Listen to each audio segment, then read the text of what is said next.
Okay, go. Good evening. We're going to begin the Plum Boro Council work session for December 7th, 2020. If you would join me by reciting the Pledge of Allegiance. I pledge of allegiance to the flag of the United States of America, to the republic for which it stands, one nation, under God, indivisible, with liberty and justice for all. Thank you. I want to begin this evening's meeting with a few opening comments. Obviously, we're in a different forum again this evening, and that's due to an advisory that was issued on November 18th by the director of the Allegheny County Health Department. That advisory was titled COVID-19 Related Stay at Home to Stop Social Gatherings. And it recommended that Allegheny County residents stay at home and stop social gatherings to stem the rapid rise of COVID-19 cases and hospitalizations. The advisory also strongly encouraged the limiting of indoor social gatherings to no more than 10 persons and outdoor social gatherings to no more than 20 persons. And that advisory is in place for 30 days or until such a time as the Allegheny County Health Director determines a change to the guidance is appropriate. So due to that Allegheny County advisory, we are currently having this council work session in a virtual format and intend to have next week's council meeting in a virtual format as well, unless something changes between now and next week. So with that, I'll turn it over to Mike Thomas, our borough manager, to discuss the work session items on the agenda. Mr. Thomas. Thank you, Mr. President. The first item is the Fidel Simple Subdivision, number 3. This is the third simple subdivision. The property is located at 352 Finley Road, zoned single-family residential. This is a simple lot line revision. She's simply asking permission to move her property line about 45 feet to the northeast. This is part of a number of different subdivisions that have taken place over the last year to change the lot lines of about 3 properties that she owns or owned. And this last one, or this latest one, is there was a pre-built fireplace, outside fireplace on the property. She's changing the lot line so that the fireplace is back on her property that she resides on. Staff recommends approval of the subdivision conditioned upon the approval and review of the engineer. Any discussion? Agenda item. Item number 2 is a resolution for the Allegheny County construction project. Allegheny County Department of Parks received a CARES grant. They're doing some work up at the parks. One part of the project is they're adding an additional restroom facility. Because they're adding additional public sewage, you have to pass the resolution for the sewage planning module. We've done this a number of times in the past with a number of other projects, and so we're clear. The municipal authority is ultimately the entity that manages the sewage system in Plum Boro. Under the law, ultimately, the municipality is responsible for it, and that's why DEP requires the municipality to adopt the resolution.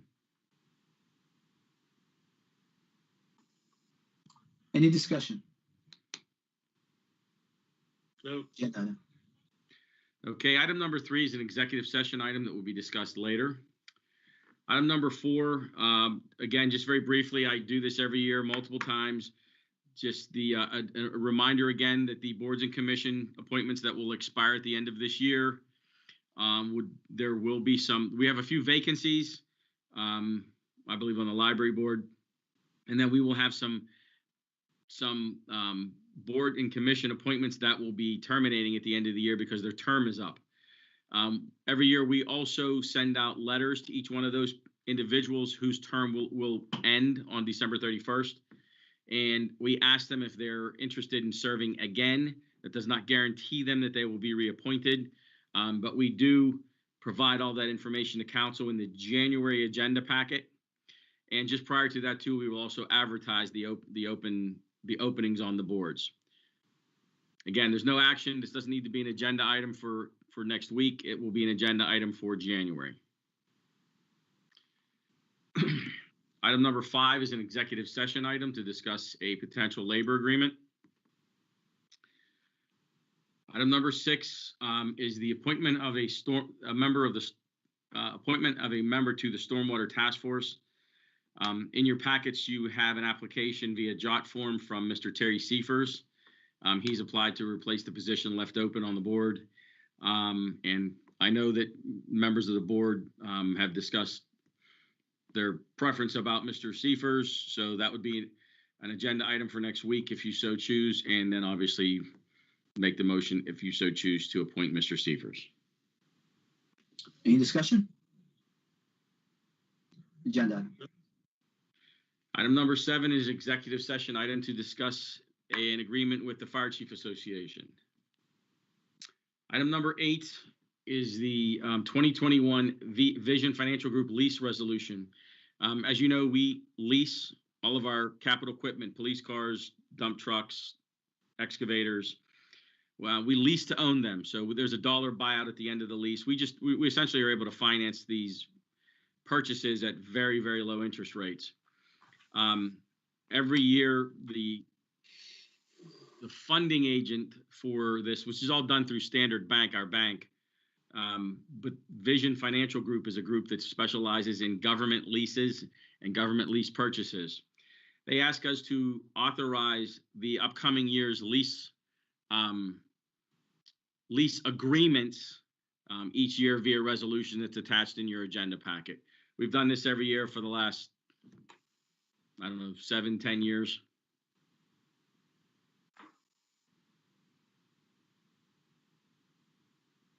Any discussion? Agenda item. Item number 9 is the 2021 real estate tax rate. Included in your agenda packet is a resolution. The real estate tax rate can be set by resolution by council if there are no proposed changes to the millage rate, which we do not. This year's rate is 4.78 mils. That's the same it's been for the past 4 years. Any discussion? Agenda item. Item number 10 is the 2021 wage tax rate. Again, as part of the 2021 budget, you must set the wage tax rate. The rate is proposed at 1%. That's the state maximum under Act 511. And it's been that rate in Plum for at least 30 years. And I just want to clarify too that 50% of all the earned income tax collected by law must be shared with the school district. So technically the borough's portion is only 0.5%. This is done by ordinance. It must be adopted by ordinance, and the ordinance was advertised. And this is all being managed by Keystone now, right? The collection of that is all managed by Keystone, yeah, and the returns. Any discussion? No. Agenda. Item number 11 is the 2021 local services tax rate. Same as the previous two. This is done in conjunction with the budget. The fee is proposed at $52 per year per person who's employed in Plum Boro. That again is the state maximum. It has been that rate for at least 10 years, and 10% of those taxes collected for a local service tax must be shared with the school district. This is also done by ordinance, and it has been advertised. Discussion. Agenda item. Item number 12 is the 2020 Earned Income Tax Forgiveness Resolution. Act 172, which was passed by the Pennsylvania legislature about 3 or 4 years ago, enabled municipalities to offer a earned income tax or a wage tax credit to those firefighters or EMTs who volunteered, and so this doesn't apply to anybody that's paid, who volunteered as long as they meet certain standards for volunteering that were set by council. A couple years ago, council enacted an ordinance. The volunteer standards or guidelines were set by council. we got a lot of input from the fire chiefs about what the minimum standards should be. Those standards were adopted as part of the borough ordinance. By law and by the borough ordinance, council must certify the list of volunteers by December 31st of every year. We get a list of those certified volunteers from the various fire companies. Those are in your agenda packets. And then council must certify that list by before December 31st, because then I must get those names from those lists to the tax collector, to Keystone, so that they can get their system set up, so those people will be eligible for the wage tax forgiveness for their 2020 taxes, obviously in 2021 when they file. So what you'd be, the action item for next week is simply to certify the list of eligible volunteers. Okay. Any discussion? Agenda item. Thank you. Item number 13 is the 2021 budget. Mr. Mike Whitico, our finance director, presented the budget last month at the November 14th meeting. The proposed 2021 budget is a balanced budget. It does not propose any increases in fees or taxes. We are still predicting a slight surplus at the end of 2021. The budget was authorized for advertisement by council on November 14th. We did advertise it as well as place copies on display for the public, and we would be able to adopt the 2021 budget at the December voting meeting. Again, there's a link in your agenda packets to the budget. You can always go into any budget via the council SharePoint site. All the budgets are there on the site for the last 10 or 11 years, I believe. Great. Any discussion? Agenda item. Item number 14 is the 2021 tax anticipation note. Because of the timing of our taxes when we receive real estate tax, which is typically August, September is when the bulk of our receipts come in, we do, many municipalities, us included, we do something called a tax anticipation note. We borrow money for the bank early on in the year and to cover expenses, and then we pay it back before the end of the year. The proposal for the TAN this year is in your agenda packets. It is at 1.5 million, and the rate is 1.1%. I can tell you that, I'm happy to tell you that in years past, we've had $3 and $4 million TANs. Now we've always sized them a little bit larger than necessary, but we've borrowed $2.5 million at times, upwards of $3 million, and paid that back, obviously. This year we've sized the TAN at 1.5. Our cash analysis for 2021, we're looking at borrowing somewhere between 300 and 400,000 to get through the year. So we don't think we'll be anywhere near that 1.5. We just borrow a little bit more just in case. We don't pay, by the way, we don't borrow the 1.5 at the beginning of the year. It's a revolving line of credit. So we only pay, we draw down as needed. So we size the TAN for 1.5, even though we only anticipate probably needing somewhere around 350,000. If all we draw down is 300,000, that's all we pay. That's all we pay interest on. We were paid back in the 2020 TAN by August or September of this year, and the total that we borrowed in 2020 was about 700,000. Any discussion? Agenda item. Item number 15 is a request for real estate tax penalty forgiveness. In your agenda packet is an email from the mayor. He received a request from an elderly homeowner that did not receive their tax bill. I believe this person is somewhere in the neighborhood of 90 years old, has a many-year history of paying their taxes on time, I think even in person. And they never received the bill, and they're just asking for the penalty and interest to be waived. They never received the bill? No, they she received a bill. She mailed her check in August at the discount. The post office never received it, or excuse me, the tax office never received it. So I checked her records, and I know the woman. She's constantly paid her taxes at discount. She didn't check with the bank to see if the check was cash. She didn't do that. That she admitted to that. But again, she mailed it in. Borough, or the tax collector did not receive it. She's 90 years old, and there's a $400 penalty assessed. I've asked the school board to consider the same thing. $400 to a 90-year-old is a lot of money. I mean, she has an established historical track record of paying on time, and we have no reason. She's always paid at discount. This is an anomaly.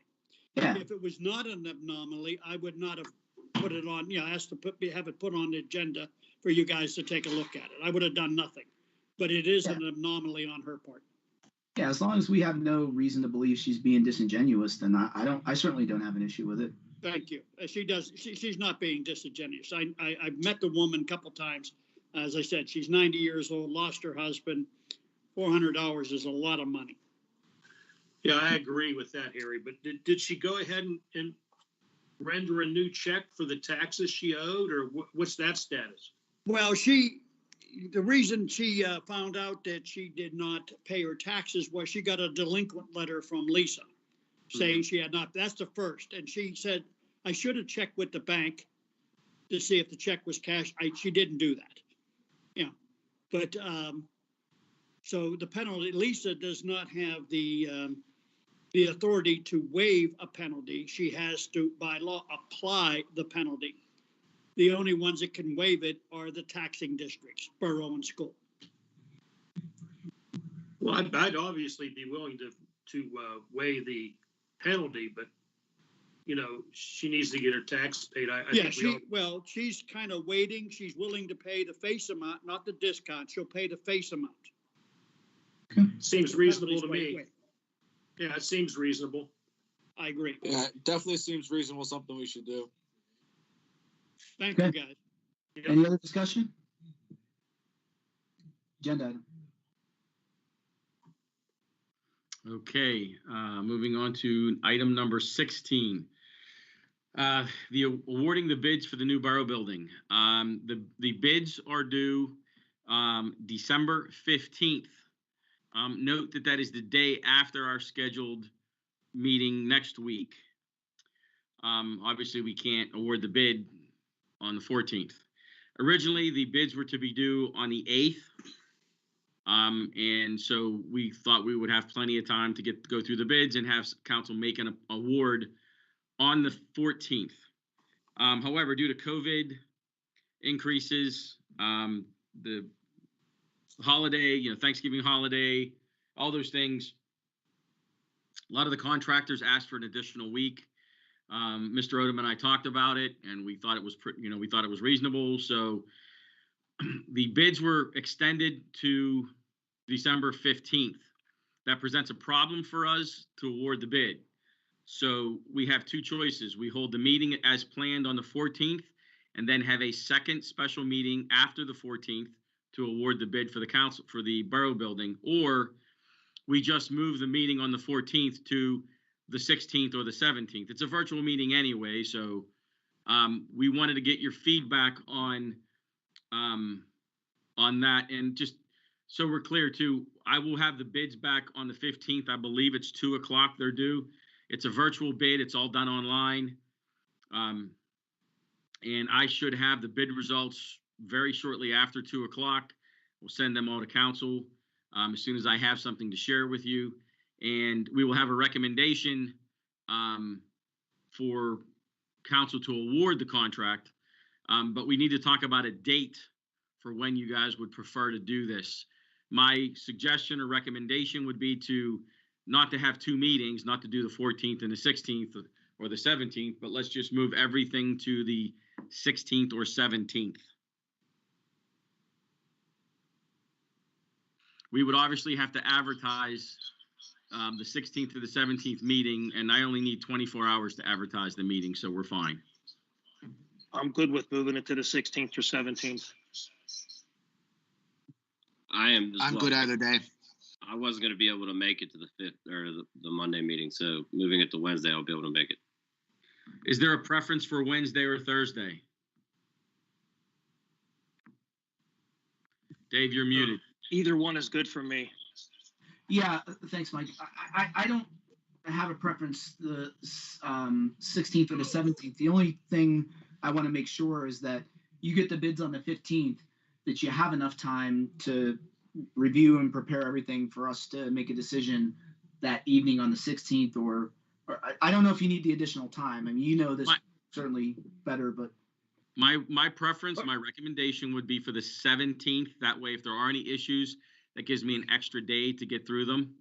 right. But if people can't do the 17th for some reason, we can make it happen on the 16th, but I would prefer the 17th. Is there anybody that can't make the 17th? No, I'm good on either day, really. Yeah, I'm good. Yeah, 17th works for me. Okay, I will, the minute I get the information on the budget, on the bids, I will send something out via email to all of council. Please, I encourage you to take a hard look at that. This is, one of the biggest things we've done in the community ever.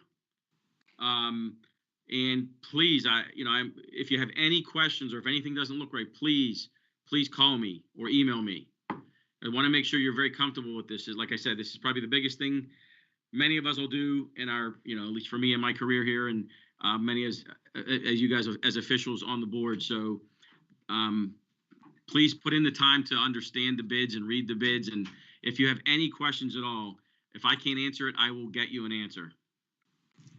When do we get the bids? Well, the bids are due at 2 p.m. And everything is submitted electronically. The bids are, they're not this, well, we actually are still getting sealed bids in envelopes at the Borough Building, but everything's done virtually now. The bids, it's also all uploaded electronically to Macero's bidding website, if you will. So we'll be able to compile everything and generate the reports and everything almost instantly. And many of the people are still submitting things electronically anyway, the bidders. So I hope to have something to you by late Tuesday afternoon, or early evening at the latest. I know I'll have something to you by Tuesday afternoon. I just don't know how thorough we'll be at that point. So, Mike, we may have a conflict with Vince's availability to push stuff out on the stream. I don't know if we can get Jason to facilitate that, or if we have I can't remember the other gentleman's name who may be able to help facilitate putting stuff on the live stream for that evening.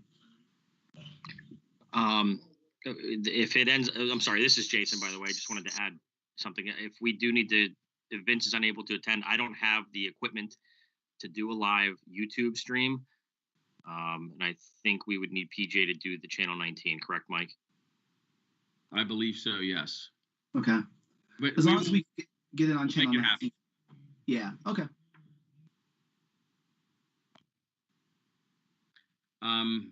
As far as the bids themselves, we're very happy with some of the companies that have inquired or that intend to submit bids. Very excited about this is, from our perspective, if you're going to put a project out like this to bid, there's probably been no better time to put a project out in the last 10 years. Construction work is very scarce right now. And contractors are looking at a year-and-a-half project with which they could keep employees working for another 18 months. So we got a lot of the big construction companies in the area are inquiring and intend to bid. We expect them to bid. So we do anticipate a very competitive bid for this project.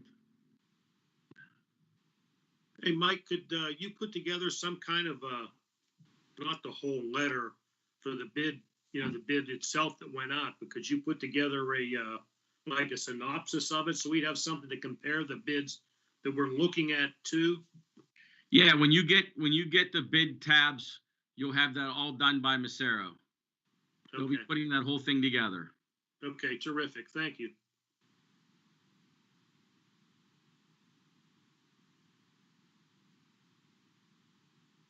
Okay, is that okay for an agenda item? Yes, if there's any other discussion, then yes, agenda item. Item number 17 is the sync up resolution. About a year or two ago, staff applied for a grant through this project. It's federal fund. It's a federal grant project. It is a grant fund to help municipalities purchase and install controllers to allow your traffic signals to work in conjunction with one another. That's why the project is called Sync Up. So this would be, and we did, planning department put this grant application together. They received $73,000 in grant funds. Roughly, it was 72.5 something or other. And what we'd be doing is purchasing the controllers and having them installed for all of the traffic signals on 286 in Plum, so that they would now work in sync with one another. And the goal is to improve traffic flow, eliminate traffic congestion, all those things. We have a match for that grant of about $18,000. We hope to get that done in 2021. And the grant program requires a resolution for you to authorize the agreement itself with the grant program. That resolution's in your agenda packets. Okay, any discussion on this item? Agenda. And finally, in the past, we've had, before we go to executive session, the staff would like to solicit a proposal from KU Resources for a MS4 inspection services program. The MS4 program, the staff does not do any of the inspections or reports in-house under the MS4 program. We've been trying to sort of do this within our current agreement with KU, or with the current staffing, but it's not enough. We need to devote additional resources to this program. So what I've asked Mr. Maital to do is put a proposal together for the January meeting. I did budget $30,000 for next year in the 2021 budget for this. But I think we need to move forward with a formal MS4 inspection program. And I don't have the staff here time-wise or with respect to expertise to be able to do that in-house. So I'm just asking for council's authorization, and it doesn't need to be a motion next week. I just want to make sure that but it would be obviously something for you to accept in January. Would this be what I already saw in the package? Something like that, yes. Yeah, we got that for a budget number, because I wanted to know what kind of budget number we were looking at. But Bob and I talked, and Bob's going to put a plan together for next month, and I want council to consider that next month. Okay.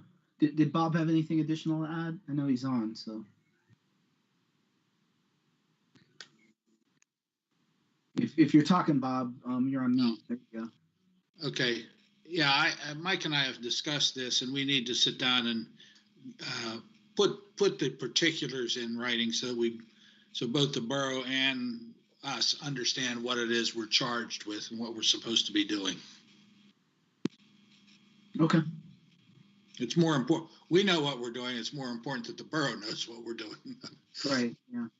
So we don't need this to be an agenda item, but is there any other discussion on this item?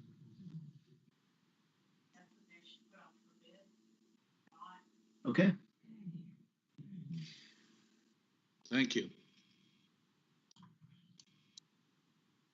Mike, I believe that's the last item, correct? It is until we go into an executive session. I do have 3 jot forms, 3 resident, although 2 are from the same person, I believe. Okay, for citizen comments? Correct. Okay, so let's go ahead and we'll have you read those comments. Taylor. Okay.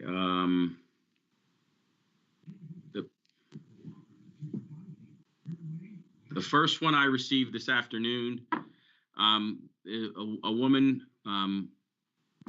who would like, I don't believe she's a resident here in Plum. I believe she lives in the Philadelphia area, but her mother lived in Plum up until very short time ago.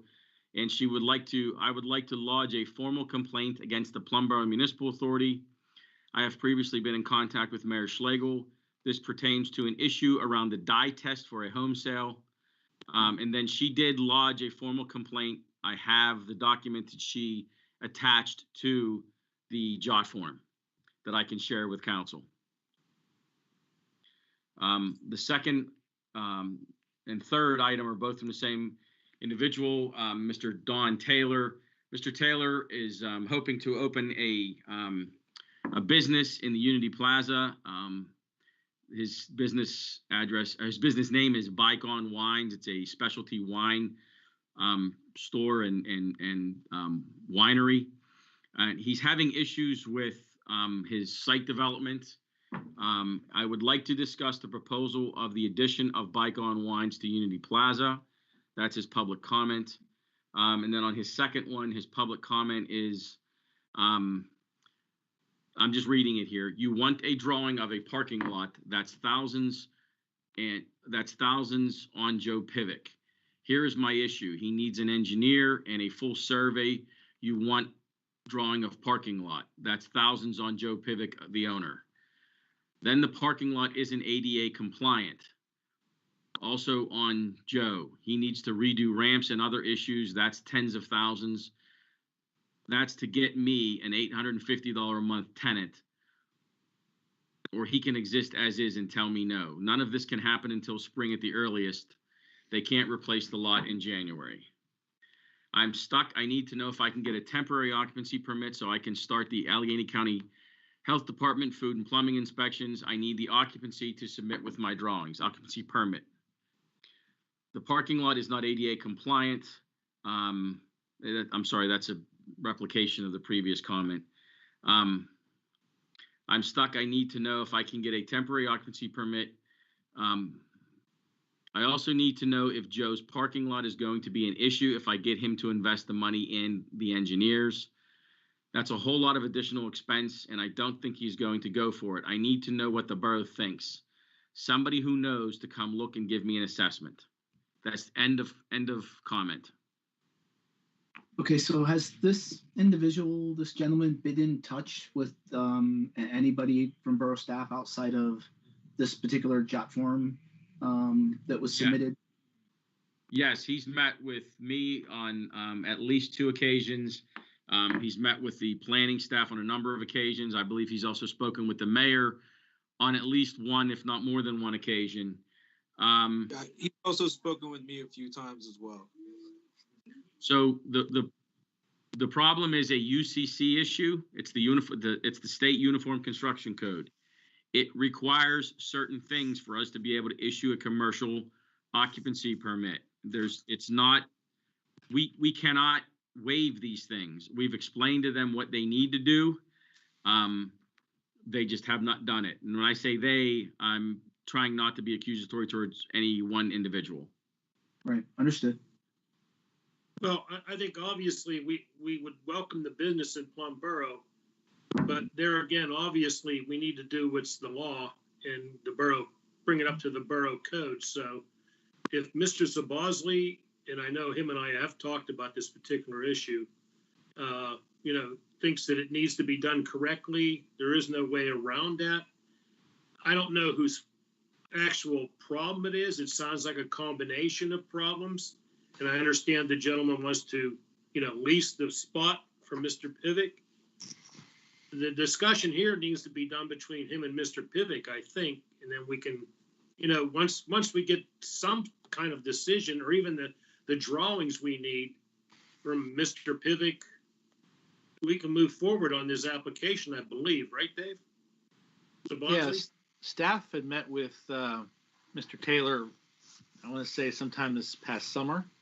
and we laid out the process, and he certainly understood the process because our part is just one of many parts that he's working with permit-wise. So he understood the process, beyond the UCC issues, their conditional use issues through planning, which we talked about and he certainly understood. So as part of this conditional use, we would normally require a site plan. And certainly I don't need a full-blown site plan. I just need a survey of the property.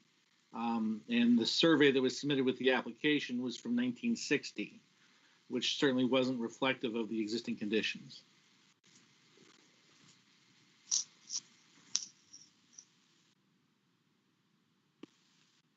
So we need some sort of survey, an existing conditions plan, both for the conditional use part of this, as well as the UCC permit. Okay. All right. So we'll Mike and Dave will leave this up to you folks to communicate make sure the requirements are communicated to Mr. Taylor so he understands what he has to do, and hopefully Mr. Taylor can move forward in that regard so that he can do what needs to be done to get his business open. Is there anything to the temporary occupancy permit that he asked about? Is that a thing? No, the UCC doesn't contemplate temporary occupancy permits, and there are so many different processes that he has to go through. I don't know how we would even try and formulate that. I just wanted to make sure. I'm not familiar enough, so I wanted to see if that was even an option since he mentioned it. It sounds like it's a lot of the landlord needs to do some things to bring the property up to date, and him as the renter kind of has his hands tied because it's not really his property to update, but he can't get what he needs unless the property's updated. It's complicated, but I'm not sure what we can do other than just relay the same information that these are state requirements that we can't waive. Yeah, Ryan, when we met with Mr. Taylor this summer, I think my staff and I said, we think this is a great business, something that we don't have here in Plum Boro, and that we were excited about it, and we were there to help him move the process forward. We can't do that until we have the correct documentation.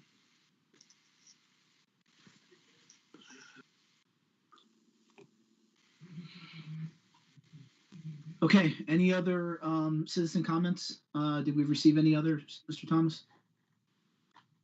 No, those were the only ones we received. Okay. Well, with that, that concludes our agenda, and council will adjourn for executive session.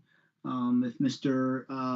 Lagatoria can end the live stream, then we'll adjourn to executive session. And I just wanted to state, oh, well.